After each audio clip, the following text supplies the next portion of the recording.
Eu queria dizer, antes de tudo, que eu sou um leitor assíduo de Lucas Villalta. Eu tenho a coletânea da sua bibliografia completa. Mentira, não tenho a bibliografia completa porque tem mais obras aí no escopo, mas eu tenho alguma coisa dele, então posso me considerar um leitor assíduo, desde já. E, gente, eu pretendo delinear aqui um esboço sobre uma epistemologia antropológica. Antes de qualquer outro assunto, eu acho que mas antes de chegar efetivamente a essa epistemologia antropológica, eu quero falar também sobre os primeiros encontros que eu tive com a obra simondoniana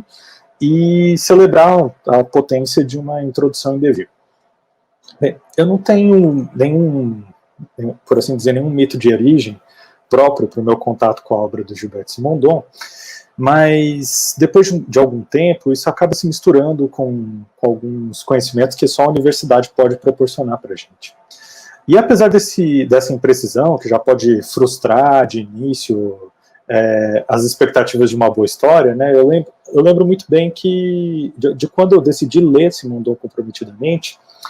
e naquele período eu busquei o único livro disponível de Gilberto Simondon na biblioteca da UFMG, onde eu me graduava então em artes visuais. O livro era a primeira parte da tese, que foi editada pela Presse Universitaire de France de 1964. Era um livro com capa amassada, bem amarelo, né, e coberta com um adesivo plástico meio grosseiro, e tinha na folha de rosto uma ficha de aluguel quase sem carimbos, assim, e ele ganhou comigo durante um ano algumas renovações, até que ele foi inconvenientemente reservado por outra pessoa. E aí eu precisei abandonar esse livro. Mas eu, convivendo com ele ao longo desse ano, eu posso assumir que eu tive uma primeira leitura trágica em que eu não consegui entender muita coisa, não tanto pela complexidade dos temas que estavam sendo abordados ali, mas também pela nova língua com a qual eu passava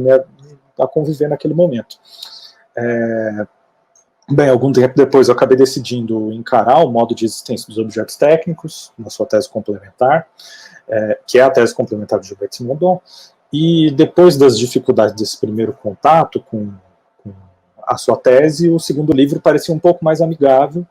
embora eu tenha me forçado a passar algum tempo nas bibliotecas da Escola de Engenharia da UFMG e consultar com alguma frequência um amigo que era técnico em eletrônica, né, em busca de compreender mais extensivamente aquilo que alguns poderiam considerar em um primeiro momento, e talvez até ingenuamente, como apenas exemplos de uma teoria que poderia ser maior do que a realidade ali detida. E foi somente a partir dessas experiências até pouco prodigiosas, se a gente puder considerar assim, de leituras e releituras ao longo de alguns meses, bem, que se cruzou nas madrugadas e que muitas vezes foi realizado em ônibus, que eu pude, a partir do mesmo gesto que eu passo uma página, né, eu pude desvelar, em alguma medida, a cortina do pensamento do Simondon. O que eu quero dizer, então, é que antes de adentrar ao mar do seu pensamento, eu precisei cruzar longas trilhas até o litoral. Então, a minha posição inicial sobre o livro do Lucas é que pode até parecer um tanto óbvia, que é a de que ele vem uma boa hora, sobretudo se a gente pensar, como o Evandro comentou,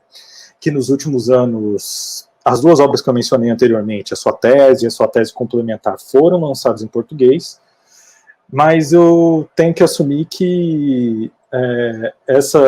o livro do Lucas teria sido muito mais bem-vindo na vida desse não tão jovem pesquisador há uma década atrás. Eu precisava dele lá atrás. De todo modo, como eu estou lendo ele somente agora, visto que a concretização não havia se efetivado antes e que o livro estava na ordem de magnitude do projeto, eu pretendo comentar aqui sobre duas potencialidades dessa obra, sendo uma relativa à própria tarefa de introduzir o pensamento de Simondon, e que é um autor tão vasto e tão recortado por múltiplas mediações, e outra relativa ao mergulho, ou como escreveu o próprio Lucas, o margulho, e o rastreio de aspectos de uma ética implicada na ontogênese. Então, essa primeira reflexão que encaminha a minha primeira questão para o Lucas diz respeito à tarefa de introduzir Simondon, que parece demandar algumas ações dificultosas, mas que foram muito bem executadas pelo Lucas, né? A primeira delas passa pela ausência de uma obra completa do Simondon, que não seja das suas teses principal e complementar, uma vez que, como a gente sabe aqui, Os livros publicados até hoje são compilados de cursos oferecidos nos seus empreendimentos na psicologia, ou de artigos e cartas. O segundo é de que a obra do Simondon ainda está por publicar, né, vide esforços recentes da própria Presse Université de France de coletâneas como sobre a psicologia e a resolução de problemas. E a terceira demanda está na quantidade de produções simondonianas traduzidas para o português, né, que apesar desses esforços recentes ainda não cruzou 50% das publicações já realizadas em outras línguas. A quarta, a exigência que o Simondon faz aos seus leitores de que eles conheçam tanto as operações relativas à olaria quanto o ilemorfismo, o relé elétrico e o substancialismo, né, ou então o parafuso de Arquimedes e o pensamento do Tales de Mileto. E por último, como muitos intelectuais franceses e como reconheceu o Lucas, o Simondon não dá nome a todos que cita, delegando para a gente também a tarefa árdua de desvelar os seus pontos de contato. A minha primeira questão, então, se a gente sabe que o livro do Lucas contorna habilmente essas dificuldades, como isso foi feito? Era essa a minha pergunta para você, primeiramente, Lucas. Como você conseguiu contornar essas dificuldades? E bem, sobre a ética implicada na ontogênese, eu reconheço sem nenhuma dificuldade que esse é o ponto de virada no livro, né, e que o margulho que o Lucas propõe no início dessa sessão alcançou verdadeiramente níveis abissais, e que pode ser colocado ao lado de imersões tão difíceis, no caso simondoniano, como de uma busca pelo pensamento político implicado em seus textos. Eu falo que é difícil porque são dimensões tão delineadas quanto as de uma teoria sobre a individuação, ou como a concretização de objetos técnicos, ou mesmo de um ciclo inventivo das imagens. As constatações são minuciosas, aliás, exigem a minúcia de um pesquisador, e tal como fez o Lucas aqui nesse caso. Então a imersão, nesse sentido, eu proponho que tenha sido prospectiva, né, a maneira de uma arqueologia subaquática, que às escuras e com metros de mar acima de si encontrou e reuniu os elementos de uma ética correlata à presente, dos modos de vida, e que não opõe ser e devir. Então, sobre esse tema, a minha questão para o Lucas, ou o pedido, é que se ele poderia fazer um exercício de engenharia reversa e contar para a gente sobre como foi possível chegar a essa ideia de uma ética implicada na ontogênese. Beleza, eu vou tomar só um gole d'água, só um segundo. Dito isso, né, eu vou explorar rapidamente algumas reflexões que tem me atravessado, a partir de uma pesquisa que eu tenho feito junto a designers brasileiros que têm transferido para a militância política digital as técnicas, as máquinas e mesmo as estéticas constituídas em seu campo profissional, e que transportam o trabalho produtivo na esfera improdutiva da fetichização das mercadorias, como é o caso do design,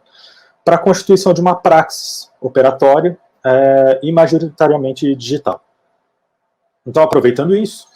eu quero discutir a dimensão do trabalho antropológico que se desloca das sombras de uma vasta dedução sobre regras gerais, classificações estáveis e sistematizações rígidas, e, como pretendo sugerir aqui, também não se limita à indutividade pura. Eu estou falando, portanto, de uma penumbra entre a dedução e a indução. A individuação progressiva e oscilatória entre a operação e a estrutura que constitui a transdução do pensamento antropológico. Então, mas para chegar a essa transdutividade do pensamento antropológico que eu estou propondo aqui, eu preciso passar pelo menos por dois temas, né, ainda que brevemente. O primeiro deles é sobre um significado do trabalho de campo, ou etnografia na antropologia, e, em segundo lugar, quais seriam o sentido de uma reversibilidade epistêmica na produção de teorias e conceitos antropológicos. Obviamente, eu não pretendo, não conseguiria também passar pelos paradigmas antropológicos e como cada um deles opera o próprio sentido da etnografia, mas eu vou partir de um recorte um pouco mais recente, e para isso eu vou fazer um diálogo aqui com uma autora. A Marisa Peirano, que é antropóloga e professora aposentada pelo Departamento de Antropologia da UNB, em um artigo intitulado Etnografia não é método, de 2014, promove um alçamento de estatuto da etnografia na constituição da disciplina antropológica, que é tão recente, cuja história possui inúmeros momentos de inflexão, permeados pela guerra, pelo colonialismo e por uma vontade de saber que a gente pode assumir aqui como forma de governo dos devires, expressas em diferentes facetas da vida social e que reúne humanos e não humanos. E aí, nesse artigo, a Peirano menciona uma controvérsia envolvendo Florestan Fernandes em uma reunião da Associação Brasileira de Antropologia que foi realizada em 1961. Nessa ocasião, o Fernandes teria apontado que a pesquisa de campo retardava o caminho da antropologia em direção a um status científico, defendendo, portanto, uma abstração teórica como um caminho para a sua emancipação. E aí, como o próprio título do artigo indica, a proposição dela consiste na reinvenção constante pelos antropólogos, que tanto ela quanto Weber chamariam de eterna juventude, tomando-os como inventores da própria antropologia. E não por acaso, ao comentar a monografia de Edmund Leach, intitulada Sistemas Políticos da Alta Birmânia, a autora vai empregar a expressão contribuições teórico-etnográficas. Então, a instabilidade epistêmica do trabalho de campo remete a gente, pelo menos em seu caráter teórico-etnográfico, a uma proposta também abordada por ela, dessa vez na sua tese de doutorado, em filosofia, com especialidade em antropologia, que foi defendida em 1981, que é de uma reversibilidade do conhecimento antropológico. Nessa ocasião, ela contrasta as proposições do Claude Lévi-Strauss e do Louis Dumont, e se pergunta se na antropologia o conhecimento seria reversível ou unidirecional. Ela realiza um diagnóstico de que nem Lévi-Strauss e nem Dumont levavam em consideração a mudança, a transformação ou a combinação de elementos de sentido como fator relevante para a construção do conhecimento antropológico, e a sua hipótese de uma reversibilidade, evocada 33 anos antes do artigo que eu mencionei agora há pouco, passa pelo alçamento da etnografia ao estatuto de uma teoria vivida. Um tema que eu não vou conseguir explorar aqui, mas que indica que foram ultrapassadas as fronteiras do método, das práticas de pesquisa, foi promovida a desestabilização das regras, dos sistemas, das estruturas, e ocorreu a própria processualização da elaboração do conhecimento antropológico. E aí eu vou recorrer a mais dois autores para me ajudar aqui nessa conversa, Alberto Jiménez e René Willerslev, que em um artigo intitulado Um Conceito Antropológico do Conceito, abordam os limites do significado das categorias êmicas e éticas da antropologia e como o pensamento conceitual se desenvolve e se transforma através da própria experiência do trabalho de campo. E abordando a reversibilidade, que eu tinha mencionado anteriormente, como uma categoria nativa entre caçadores indígenas que habitam o nordeste da Sibéria, os autores chegam à proposição de uma epistemologia da sombra, ou que talvez a gente possa traduzir aqui para o português como epistemologia da penumbra, em que o visível e invisível se apresentam como expressões ontológicas de uma potencialidade reversível, que em termos simondonianos talvez a gente possa entender como momentos metaestáveis de uma ontogênese, ou então de ressonâncias cismadas entre a modulação e a transdução, cuja individuação ainda não aconteceu. E aí eles recorrem a Deleuze e Guattari e apontam que a reversibilidade pode ser entendida como um movimento oscilatório do próprio pensamento antropológico, em uma epistemologia da sombra, ou em outras palavras, que a reversibilidade pode ser entendida como o conceito de quando um conceito atinge o seu limite. Eu fico me perguntando, será que a Peirano, o Jiménez e o Willerslev não estão falando efetivamente de uma transdutividade da teoria antropológica? Eu entendo que a reversibilidade, enquanto essa possibilidade de transdução desmoduladora da teoria, além de carregar os resíduos de estados em que ainda não havia nenhuma teoria, pode delegar aos antropólogos a desprestigiada tarefa de se tornarem desconstrutores habilidosos e permanentes de tudo que existe. Posição oposta que o Marshall Sahlins nomeou de pessimismo sentimental, né, em que um antropólogo teme a mudança de seu objeto, que ele chamou cultura,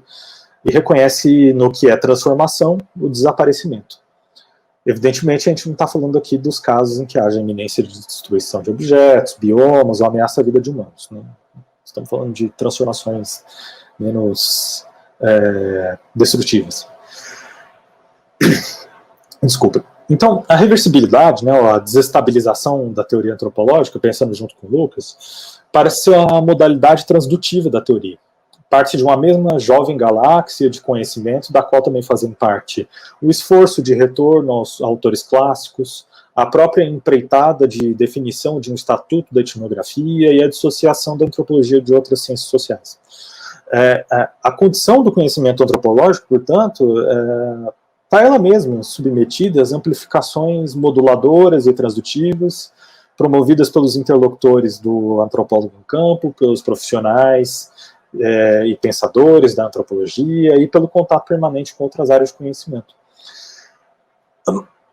Não se trataria necessariamente de levar o pensamento de Simondon para a antropologia, é o que eu quero dizer, porque parece que de algum modo ele já está lá. E eu não falo sobre os esforços intelectuais como os do professor Carlos Salchuk, da UNB, que de Simondon levou para uma antropologia da técnica a concepção da compatibilização de incompatíveis na escolha técnica entre pesca, com arpão, anzol, a rede,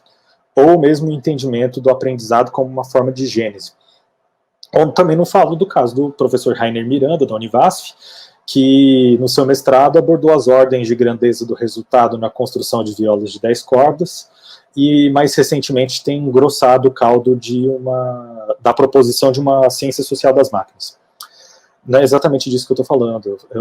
embora eu reconheça neles uma influência para o meu próprio pensamento. O Simondon aparece, às vezes antes mesmo de citado, como uma penumbra sobre a antropologia pelo seu caráter, aliás, pelo caráter transdutivo e metaestável do seu próprio pensamento, que foi manifesto naquele esquema geral que o Lucas brilhantemente apontou no seu livro a partir do texto das formas de ressonância, e que aproveito para emendar a terceira pergunta e pedir para ele falar um pouco sobre isso. E aí, bem, vou dar uma poetizada aqui na coisa, citando o Arseny Tarkovsky. Se ele nos indicou que a dureza e a força são os atributos da morte, e que a flexibilidade e a fraqueza são a frescura do ser, um ponto de contato entre o pensamento de Gilberto Simondon e o trabalho de campo na antropologia estaria na transdutividade da teoria, na atmosfera dessa paisagem que pode ser alcançada pela teoria, em seu sentido helênico de visão, da atmosfera em seu frescor e, enfim, da sua vitalidade. Para encerrar, então, o pensamento antropológico talvez seja potencialmente tão reversível quanto modulável, né, tão metaestável quanto processual, tão estruturante quanto operatório. E desse paradoxo antropológico, a gente pode apreender a possibilidade de que talvez a antropologia seja um terreno de devires ingovernáveis. Não pela autoridade intelectual de quem escreve, que pode efetivar a sua própria liberdade através do exercício da sua autoria,